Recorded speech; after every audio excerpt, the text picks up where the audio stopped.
Autism. Boy, you hear a lot about that these days. Never used to so much. I think a lot of folks were autistic that just not diagnosed.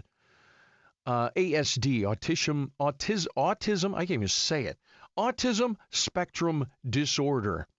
Do we all know people who are a little socially awkward? Does that mean anything? Let's find out. Dr. John Braccio from Regional Psychological Services with us in East Lansing. Hey, Doc, how you doing? What's up, Doc? Well, listen, I'm doing fine, Mike. Autism is an area that, I'd say over the years that we in our offices have really not had a lot of referrals for in terms of diagnosis. We're talking about high-function adult autism spectrum disorder, or ASD. But in the last year or so, last few years, we've really been getting a lot of calls for assessments. There's a lot more talk in society. It's becoming really being helpful. It's really being tuned in that there are many persons that really do have difficulty in their ability to develop close relationships with others and vice versa. And this is because high-functioning persons with ASD, they don't read social cues. They have problems connecting socially with others. And I think if you think about it, and we've talked a little about this before, there are people that we know that we can care for, that we do care for, that they just seem a little not connected right. They don't catch the joke. They have a little hollow voice, that comes across. And these social deficits and impairments can lead to them being mocked or seen as odd, non-caring.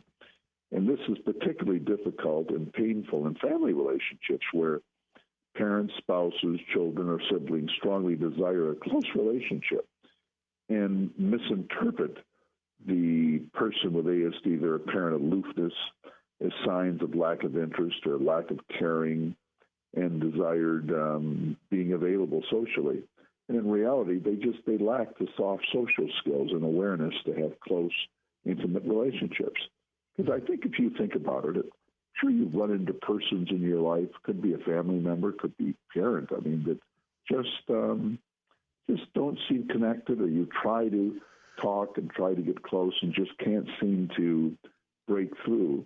And the important thing is not just from how you might feel, but the person, they're aware of this, okay? And it can be difficult for them, very difficult. And they're fearful of social relationships. Go ahead. Well, is that necessarily a bad thing, though?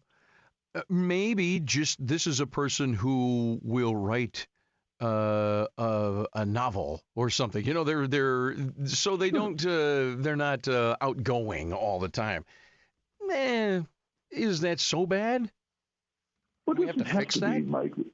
No, very successful persons, and again, we talked about this some time ago. No, you can be very successful. That's really it's not the point. We're talking about when it can impact on relationships, okay? Mm-hmm. Because they lack these soft social skills, okay? So they can often have problems in relationships. And over time, they can be fearful of social relationships due to a lifetime of rejection and misunderstanding due to this. No, there are many persons that we know that can be very successful. They can do well. It's the social skills. It's the kind of when we talk about a person who's kind of ozone layer, not connecting, jokes don't seem to connect. But things are already improving in our society because we're becoming more aware of this all the time, that this is a reality. There are now an estimated 5.4 million adults in the country with autism spectrum disorder. And this awareness, I think, is helpful because it tunes people more. It can be friends, acquaintances, family members, and even parents, okay? This can lead to more sensitivity and awareness of the issues they experience every day in their lives. And so I just think it's an important thing for us to try to tune in, try to be aware that if we meet somebody that just seems a little different, they may be socially, they don't want to go places, but there are people that like to connect with people. They're people that are family members or friends or people we just want to be more intimate and talk more, and they don't have an ability. They may want to, but they can come across negatively. I've worked with this. I've worked with children that have commented, and they're adults at the time, talking about how their parents, they never really connected. But as they became more aware, they became aware of the difficulties that their parents were, or friends or relatives or acquaintances were going through. And typical symptoms of a person with high-functioning autism would include the following. They'd be things like difficulty relating socially. This can include really family, spouse, and children, because when this happens, people, if they have a family member or someone that's just no social skills, butts into conversations, is not tuned in. And we're not talking about ADHD. We're talking about a person who just really doesn't really get it, okay? They just don't seem to get it.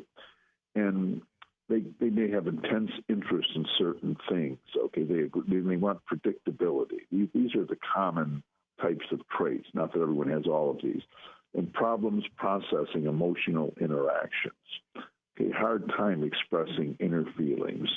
And they can lecture rather than communicate because they're not really tuned in. They can speak in a monotone kind of a voice.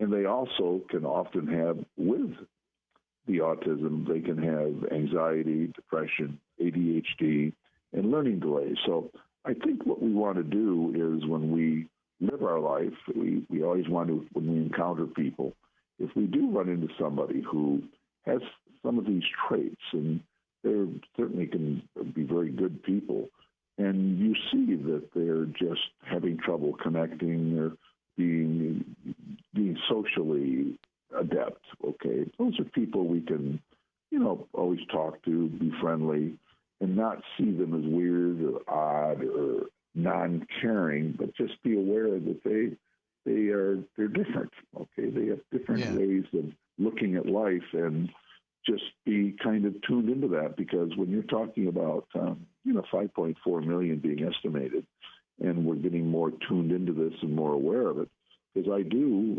regularly also talk to people that will bring this topic up. They'll talk about, hey, doc, what's up, doc, to use your statement, in terms of the autism spectrum disorder. People use the word, high-functioning autism. It used to be Asperger, but that was taken out of the DSM-5, which we use for, the diagnosis, and it's just now on the continuum. But again, people are getting more tuned in, and I think as we get more tuned in, we can be more sensitive to people that are just approached life a little differently. There's nothing wrong with being different, okay? Yeah. And particularly when these persons are really not trying to run you over or take advantage of you or anything like that. They just are not quite connected socially. There are these deficits, these social deficits that can negatively impact and do their interactions with people. And some people get mad at them. I mean, they're concerned, why can't they interact, or why wasn't right? Everybody should be like me.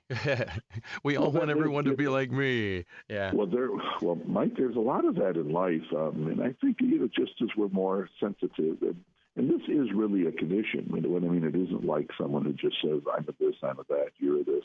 These are persons that really carry a load and are good just like everyone else, but being tuned in, a little sensitive to the social deficit, then this can lead to a lot of social, not phobia necessarily, but don't want to be around people because they find that if they get the look, people see them negatively. And I work with people that talk to me about this. They'll say they just really can't connect. They have issues with this, or sometimes not even fully tuned into it. It's just part of who they are, but they'll be trying to function more effectively. So I think the more we're just sensitive or more tuned in and just try to be, just be the good guy, just realize that these are persons that are just have a different type of social connection, and just be more tuned in, more trying It'd be interesting to know the statistics of how many high-functioning autistic geniuses there are in the world, because these folks have, they're inside their mind and they work things out, I think, and they're what's going on there, and And then all of a sudden, maybe there's a genius moment. You know what I mean? A discovery, an invention, or something. Well, this has been speculated. You know, the Mozarts of the world were so symmetrically, perfect in terms of music. Bill Gates. I mean, there's a lot of speculation on person, that are, and people that even self-diagnose have said they are. So it's not like it's a rarity. It's not. It's just. But if you, in your own mind, just think: do you have a relative? Do you have a friend? Are you yourself? Are you a person that just socially, you don't have soft skills? Those are the skills that allow you to get by. You can read the environment.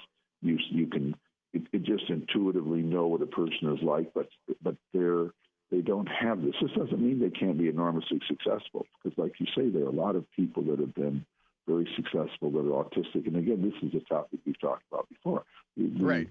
It's just that today we're really talking about being aware that persons with this condition are everywhere. Many aren't aware of it. But as we become more aware, and as persons can show that this is clearly a condition I have, then they can feel more comfortable. Persons around them can feel more comfortable by just knowing this is just the way they're wired. This is the way they are. These are good people. But just like anyone else, you can have good or bad anyway, I guess. But these are persons that just are not, they're just not socially connected, and we want to be more tuned in and more sensitive and try to be helpful. That's why people in our work try to help people in this area. But main thing is, if people as a whole are tuned in, try to be helpful, and try to do what they can, then it's a better life for all of us. Just awareness all the way around, Mike. Dr. John Braccio, Regional Psychological Services, every Tuesday with us. You find him on the web, Braccio, PhD. That's a .com again, right? I always get that. I always want to say org, but that's a .com, right? It's actually drjohnb.com, just DRJOHNB, drjohnb.com. I'm with you. Hey, Doc, we'll find out what's up next week this time, okay? Always a pleasure, my friend. Have a good week. Bye-bye. You as well. Bye-bye. 1320 WILS.